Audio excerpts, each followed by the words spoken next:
और स्ट्रक्चर से मतलब कि उसको बना के और उसका सृजन किया था, आज उस मऊ में बेहाली अपने आप को बयान कर रही है। और दुर्भाग्य इस बात का भी है कि यहाँ भारतीय जनता पार्टी के उत्तर प्रदेश के सरकार के कई एक मंत्री हैं, विधायक हैं, उसके बावजूद भी जनपद के अस्पतालों की, प्रशासन के लोगों की जो हालत है वो सबसे बुरी और सबसे खस्ता है।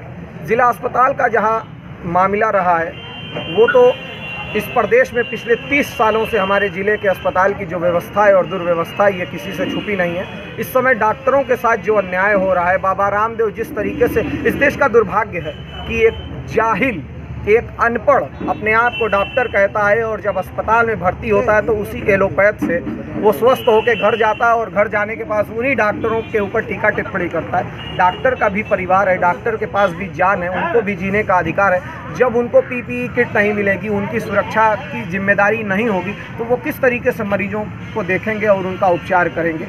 शहर के अंदर वैक्सीन को लेके, ज़िले के अंदर वैक्सीन को लेके जो महामारी है, 18 साल से नीचे के लोगों का वैक्सीन का नाम ही नहीं है। 18 साल से ऊपर के लोगों को जो वैक्सीन का नाम है तो एक डोज देने के बाद 13 दिन से 3 महीने का आपने डिस्टेंस कर दिया।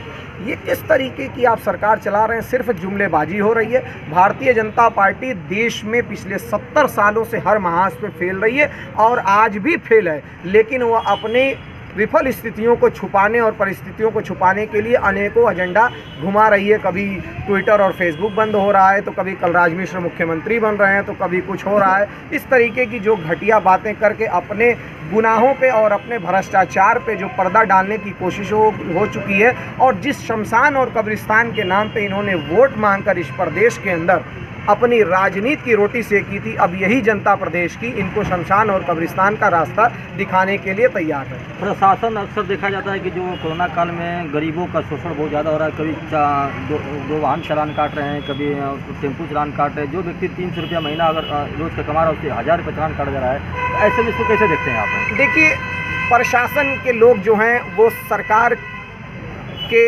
मातहत हैं और उनके ही माध्यम से वो काम करते हैं। और सरकार इस वक्त हिटलरशाही और तानाशाही की है। प्रशासन तो वही कह रहा है जो उनके हाकिम उनको आदेश कर रहे हैं। अब अगर ज़िले के हाकिम ने उनको कह दिया कि हमको 10 लाख रुपए का कलेक्शन चाहिए 1 महीने में, तो वो कहीं ना कहीं से ले आके देखेगा। तो वो ये थोड़ी ना देखेगा कि सईदुर रहमान कौन है और कौन ठेला लगा रहा है और कौन क्या कर रहा है। उनको तो पैसा लेने से मतलब है।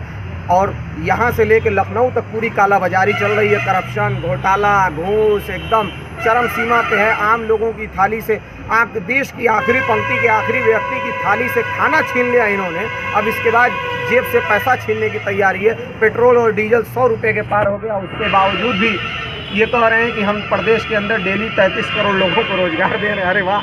देखा जाता है कि सबसे ज़्यादा अगर नुकसान होता है तो शराब से होता है, लेकिन शराब का ठेका लॉकडाउन में भी खुला था, सबसे पहले खुला गया था। और बाकी जो सब्जी है, गरीबों की जो आवश्यकताओं की चीज़, उसको बाद में खुला जाए, उसका पाबंद ऐसा।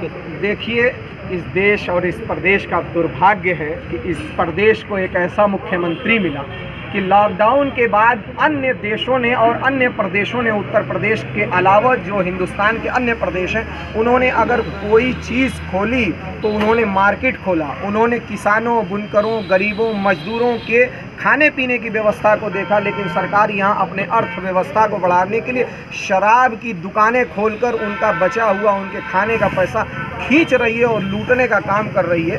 छत्तीसगढ़ में स्कूल खुल गए, पंजाब में स्कूल खुल गए, हमारे उत्तर प्रदेश में स्कूल खुलने का नाम ही नहीं ले रहे। और दुर्भाग्य इस देश का ये भी है कि 8 तक पढ़ा हुआ आदमी देश के हाई स्कूल और इंटरमीडिएट की परीक्षा को कैंसिल कराने के लिए उच्च स्तरीय अधिकारियों से बैठक ले रहा है। मऊ में 4 विधानसभाएं हैं, जिसमें से 3 बीजेपी के विधायक हैं और उसमें एक विजय राजभर विधायक कहते हैं कि हम भी तो एक इंसान है।